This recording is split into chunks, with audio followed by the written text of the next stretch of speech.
Hello everyone and welcome to Timey-Wimey Studios.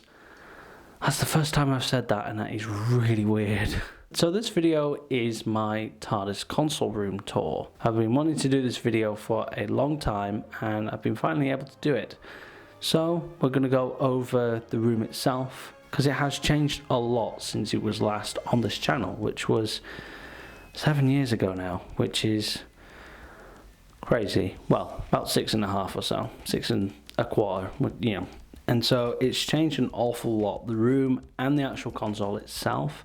So I thought, hey, let's do a tour video, show what the room's like, compare it to the old one, and I just thought it'd be a fun little video for you all, you know. And yeah, if you have any questions about what you see in this video, about how things were made, or anything like that, please don't hesitate to leave a comment and I will definitely get back to you. So without further ado, let's start the tour, and we'll actually be starting outside these doors. So yeah, the first thing we have to talk about is the outer doors. Now these haven't really changed that much from the outside anyway, since they were first done. These doors are not full-size Tardis doors. They are custom made by someone who actually makes full-size Tardises, and I can't remember his name, it was a very long time ago. Basically my mum reached out to him and said, hey, could you make Tardis doors that could fit in a normal household doorway? And he did it and they look bloody brilliant. So yeah, he did all that. He provided the Police Public Call Box sign at the top which lights up and the little bit for the roof. This one originally had like a big box on the back because you'd access the phone from the front, but you basically couldn't open the door at all, so it wasn't long until we actually removed that. We did try to implement a real Yale lock, like a proper working one with a key, but unfortunately the mechanism for those is just too big for one of these because these are so much smaller than actual normal Tardis doors. Yeah, unfortunately it just didn't work, so we had to put the fake lock back on because it did have one, so we had to glue that back on. So that's really the only thing that's changed, but that was only a fault of our own, basically. You know, we wouldn't have changed otherwise. But as you will see, as we get inside, we did actually get half of the lock on. So, yeah, so let's get inside. So not much has changed with the doors since we filmed, 7 years ago. So not much has changed aside from the panel thing here doesn't open anymore. Well, it does on the other side, but you can't get to it from the inside because that kept flapping open all the time when we were trying to film and like close the doors and stuff. It was quite frankly a pain in the ass. And then also the doors would slightly kind of open. They would never fully close properly. I don't know why. I've tried sanding it, I've tried replacing them, like putting them slightly different in positions and stuff. Nothing works. I don't know what it's doing, why it's doing it. So what I did was just put a Yale lock, which just keeps them closed, and also it's more Tardis-y. And then just above the doors is the reverse Police Public Call Box sign. So the first thing we should talk about really, before getting into the nitty-gritty of the actual room itself, is the design. So as you can see, there's plates there, but no plates behind me, and then plates again. That was a deliberate design choice for a couple of reasons. One, I think it looks good. Two, these plates are not cheap. And three, they actually had a restriction on how many you could order. I don't know why, but they did. So we were kind of like, okay, well, we can't actually get enough to do the whole room anyway. So I came up with this kind of design. Thankfully it worked. It looks really good, and it looks much better than it did before. Last time we did the plates, we started to do it like make sure they were all even, and I know when we did about half of this wall, that had already fallen apart. It was difficult to try and keep them in check and make sure that they were always equal, you know, like even from each other. So I decided, well, if we do it in strips as well, like this, then it's a lot easier because then you only have to do the 3 2 3 2 3 2 3 2 kind of pattern. You don't have to try and do like, you know, 10 along the top, and that's a lot of plates to make sure that they all look right, because if one was off, it blows the whole thing because you're going to very easily notice that. So yeah, that's one of the reasons why it looks how it is. And then the plates are broken up by these strips of wood that are fixed to the wall. So basically you have kind of like a section like this bit. I know you can't fully see it, but it's a section that basically looks like that one, you know, and it's broken up by the strip of wood, which then leads on to the main section of the wall, which I will talk about. I will talk about all of them in depth. So this is like the first bit. So then it you know, breaks it up, and then it goes back to another pillar again, another strut, and then back to the plates, and that's the kind of theme around. And then also we made sure that basically the pattern stays the same no matter how thin the wall gets. So around the whiteboard, for example, there's not many plates. There's like 10 plates compared to, obviously, you know, that. But that's because there couldn't physically be one there, because I didn't want to cut them in half. I wanted it, if a full plate couldn't fit, the plate doesn't go on. So that's why some of the walls, specifically around the whiteboard, look a bit more empty compared to the others, but that's how it would actually be if the panels, you know, with it like the pattern broken up, because like obviously there isn't a half one here, so it doesn't make sense to do it for the rest. You kind of get what I mean. Enough of me talking about, you know, paper plates and some bits of wood. Let's actually get on to the actual room itself. So the next thing is the coat stand's gone, which is a shame, but unfortunately it was just getting a bit old and kind of falling apart, so it was better just to get rid of it, which is a shame. So the coats are now on the wall. So this is directly bolted into the wall, screwed into the wall, and then they're just hung up. So we've got my 9th Doctor jacket, and then my 12th Doctor Series 8 jacket as well. They're not planning on staying there, they're just there because, well, I didn't know where else to put them. So this is the next area. That is where the chalkboard used to be, and it is actually still there. We were going to maybe take it off, but then we were like, well, I feel like it would probably cause more problems than it's worth, so we decided just to leave it on and just put the Dalek picture on there rather than being on the wall right here. And then there's like all the kind of little extra bits that I don't really know where to put, so they're just kind of there. It's not that much different to before, really. And then just above that is the clock, which hasn't worked in an awfully long time. It needs the batteries changing, but whether they're corroded or not, I have no idea. And then of course is the chair. It's the exact same chair, it's not changed or anything, it's not even changed position really.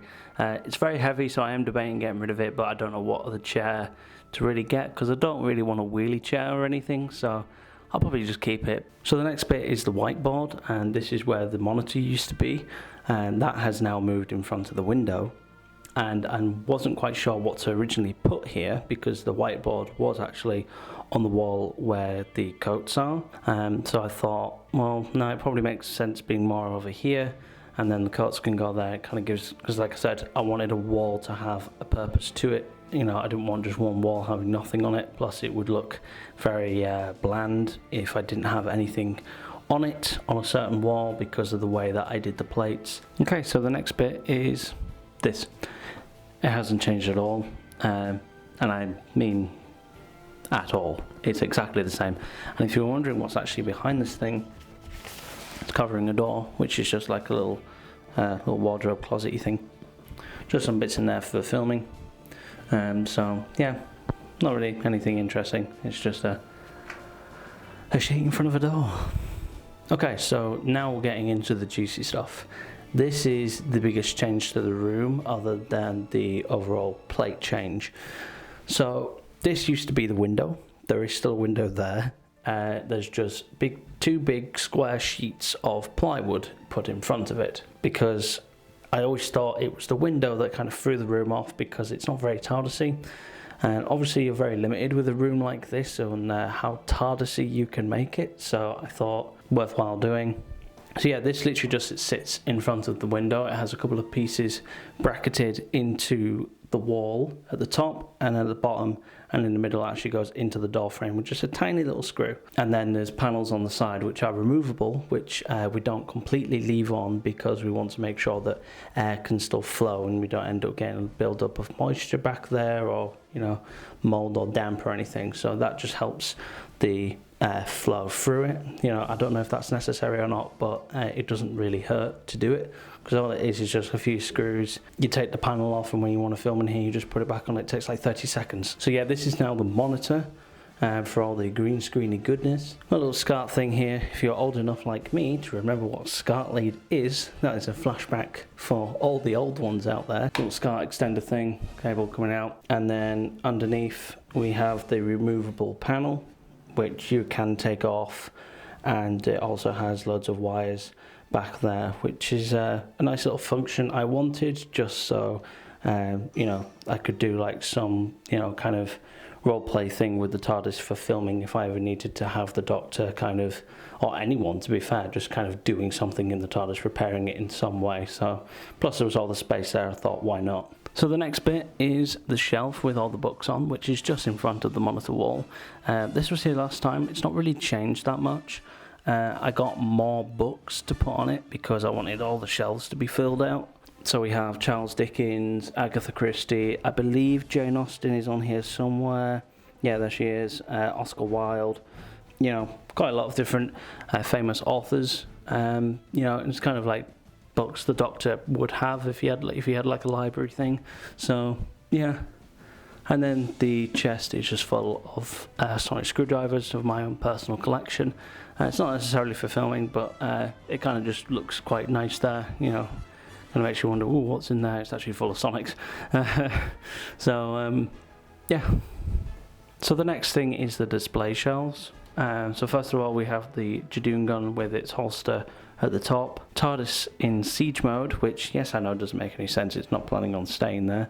The character options Jadoon voice changer, and then a character options voice changer Cyberman head. And it was actually my friend's, and he gave me permission to whack it to death, and he joined in on it. I think it was pretty therapeutic for him, and we just stuck a skull inside of it, and I really like that. It's probably one of my favourite things about the display, to be honest. I think it just looks really cool. And then on this side we have the Nestine consciousness ball, the gun thing that character did that has like Dalek sounds, Weeping Angel sounds and Sideman sounds. I cannot remember for the life of me what it's called. Jadoon scanner, and then the primeval anomaly detector. Yes, I know it's not Doctor Who, shush.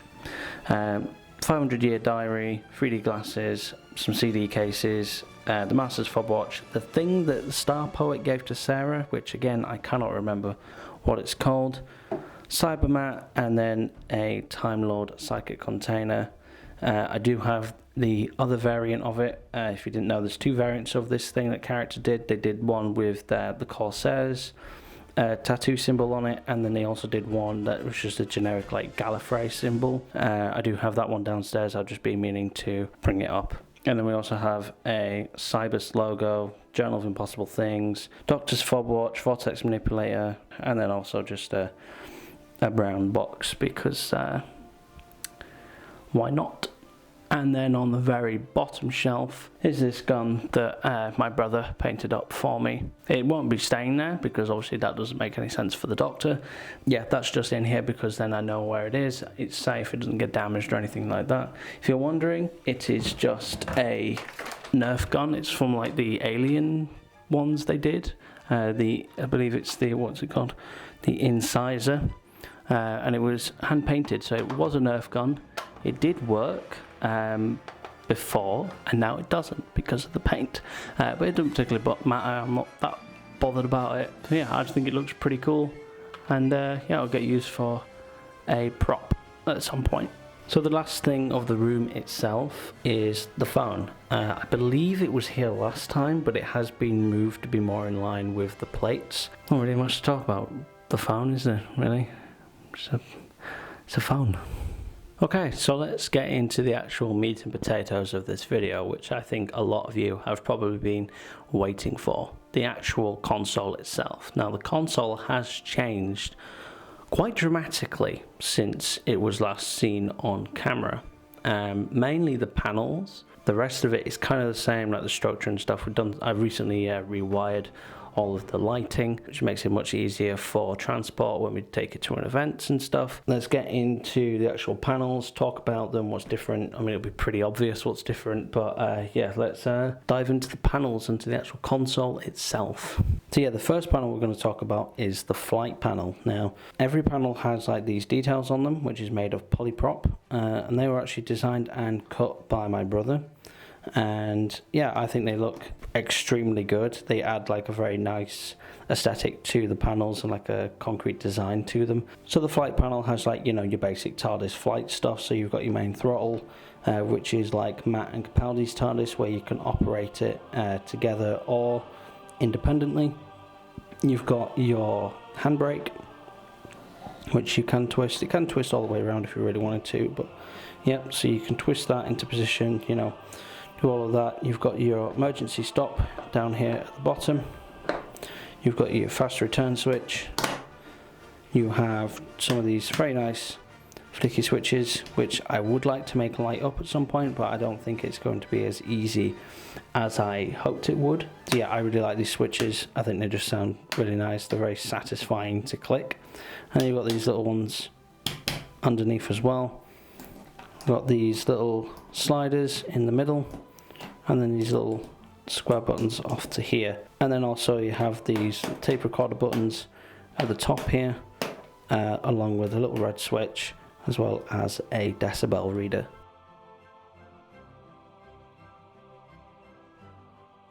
So the next panel is the navigation panel. Again, we've got like nice polyprop designs. I just really like the overall layout of this panel. And of course, it's the first panel that has built-in lights. So yeah, we have more sliders at the bottom here. 6 dials going along the bottom. 3 switches. Some buttons. We've got some audio jack slots. Buttons at either side here. Some push buttons in the middle. A little switch here. Some more of those red buttons up here, some more dials, the little black squares, and then the very satisfying switches. Honestly, you can just flick these switches all day. They're so goddamn good. But yeah, so this is the navigation panel. Again, much like the flight panel, I really like it, but there are definitely better panels coming up, and the next one is definitely one of those.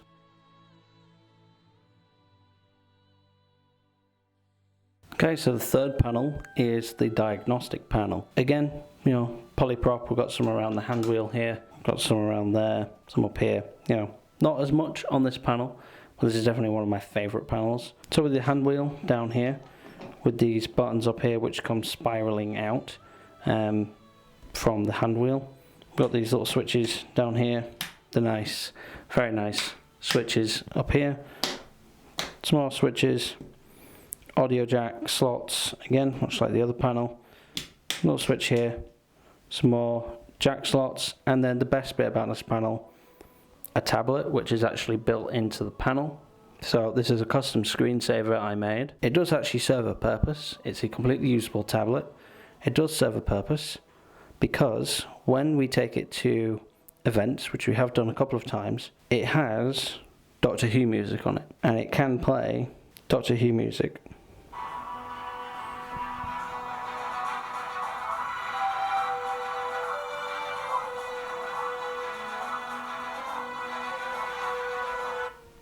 So yeah, when we're at events, I just let it play just Doctor Who music as it's, you know, there, and it just looks really cool.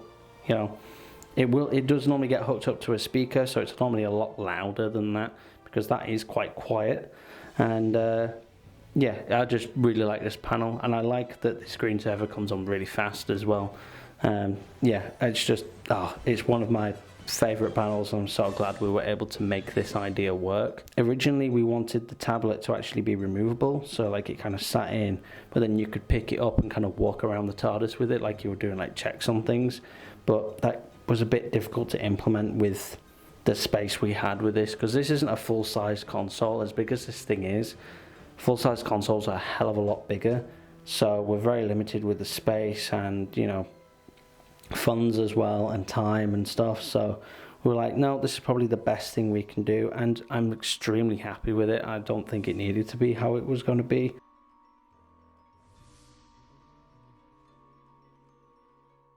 So the fourth panel is the comms panel. Now, personally, this is not one of my favorites. It's definitely one of the weaker ones, just because it doesn't really have anything going for it, like specific uses. Like this one has the tablet, the other one has like the two lights in the middle, flight panel has the handbrake and the throttle. This one just doesn't really have anything. So you've got like sliders, you've got buttons and stuff, you've got some switches down here, more of the audio jacks and little black switches.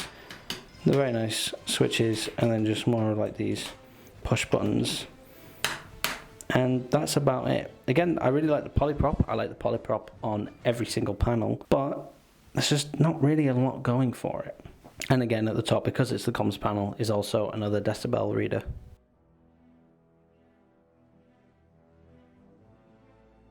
So the fifth panel is the info panel. Now, this is definitely one of my favorite ones. So we have the little black switches again, more of the push buttons, the nice switches, and then some more push buttons here. Of course, the main thing you're noticing is the lights that go up and down. Those are actually bike lights, which have just been glued underneath, and I think it looks very cool. It does have different patterns, like there's one where it just stays on, I think there's one where it like flashes, but I think that's definitely the nicest look for it, where it's, you know, like blinking up and down. I think that just looks the best. These two things here are headphone speakers from an old headset that didn't work. They're just glued underneath. And then we also have the sonic screwdriver holder with my Sonic, which is made from the Character Options Build Your Sonic kit. I actually bought an extra like the light up bit for it and cut the wire so it didn't make any sound. So if we do film with it, we don't have to edit out the sound, which is very handy. So the last thing I have to talk about on this panel is the fluid link holder and the fluid link itself. Now the fluid link is from the Hartnell era, but if you're probably watching this video, you probably already know that. And so originally the idea was to have a little handle on the side that you'd flick up and down, and it would, like, you know, reveal the fluid link and stuff and close it back up.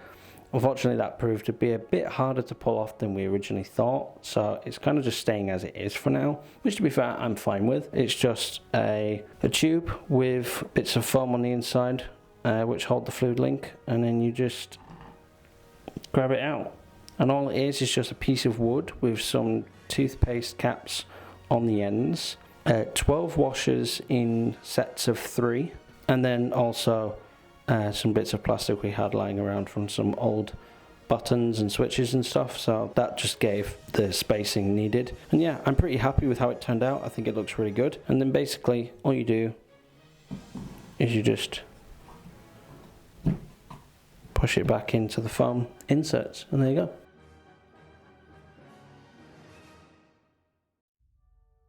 So this is the final panel. It is the power panel.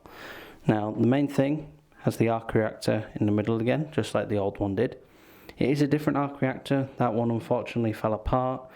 So, and plus the light in the middle is now white. The other one was blue. I would prefer the blue one, but I like it. So we have some sliders down at the bottom, more of these little push buttons on either side, some switches, more buttons. You know the deal by now. More of the very nice switches. Two little like pipe reader thingies, I've forgotten what they're called.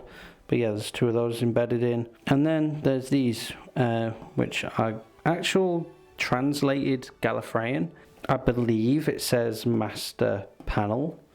I could be wrong about that. I can't quite remember, but I know that one was master, I believe. You know, you get a little bit of the light shining through them, which looks pretty nice. But yeah, overall I'm very happy with it. And that is the 6 panels. And tell me what you think, if they are so much better than the old ones. I know for a fact they are. I think the new ones are just absolutely phenomenal, you know, and they're just so much better than the old ones. The old ones I thought at the time were good, and now looking back on it, it's like, God, they were so bad. These are just, oh, mwah, brilliant.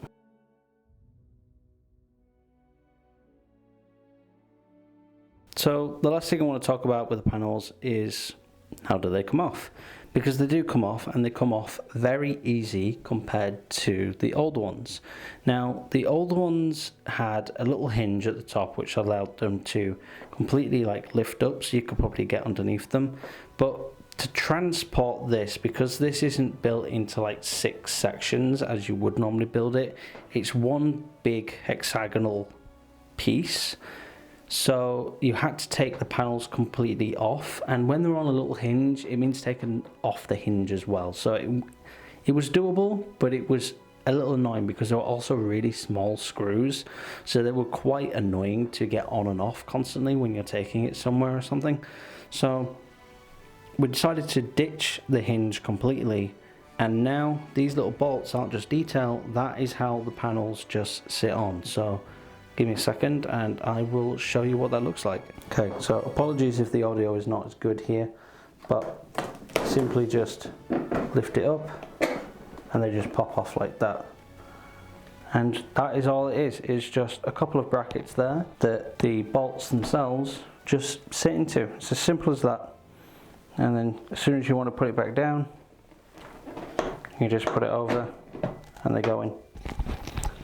Simple as that. So I just want to quickly talk about the column. I've decided to turn the lights off because otherwise it makes the lighting on the camera just absolutely atrocious. So the main column itself is actually made of polyprop and then like strips of wood, and then it's got wood at the top and wood right at the bottom. And then the tubes on the inside, there's 3 of them, which are just polyprop with a bit of duct tape wrapped around the top. And they're just held in place by the actual light strips themselves. They don't move at all. It's a nightmare getting them lined up, but once you get them lined up, they don't move at all. And yeah, I'm very happy with it. It's not changed at all since it was originally made. Like I said earlier in the video, I have recently rewired the strips themselves, so that's the only thing that's really changed, but the actual design itself hasn't changed at all, and I don't think it needs to. It does its job, it looks good, and yeah. Okay, so the next thing is these lights that are on underneath every single panel, and it goes all the way around. It is basically just like Christmas lights, you know, those kind of like that kind of style of light. I'll try and pull one out for you. You see? It's just like a string of lights basically, and they're all just threaded into these little holes. Okay, so I know it's a bit dark down here, but this is the last thing I want to talk about with the console itself, and that is the base. Now the base is just pretty much just straight up wood, but with polyprop panels that allow you to see the light coming through, and the light is actually spiraled around a cardboard tube in the middle, and yeah, it gives like a very a spiral look, which I'll quickly just show you. As you can see, you can just slightly make it out on camera. It's much more obvious in person. That's it for the console. So that concludes my Tardis Tour video. This has been a video that I've been wanting to make for a very long time, and it's taken longer to get round to doing it than I thought it would. Plus, the console actually needed a lot of work, which obviously stopped it from actually happening. I hope you enjoyed the video, you know, like a deep dive into the actual room itself, how it's changed in what is now its final form. It will not get changed again at all, because after we have filmed, which I'm hoping to get done sometime this year, it'll be coming down, which is sad, but yeah, it'll be time, I think, by then. So this is its final form, and I thought, well, let's get a Tardis Tour video out while I can. So I hope you enjoyed the video, you know, I really do.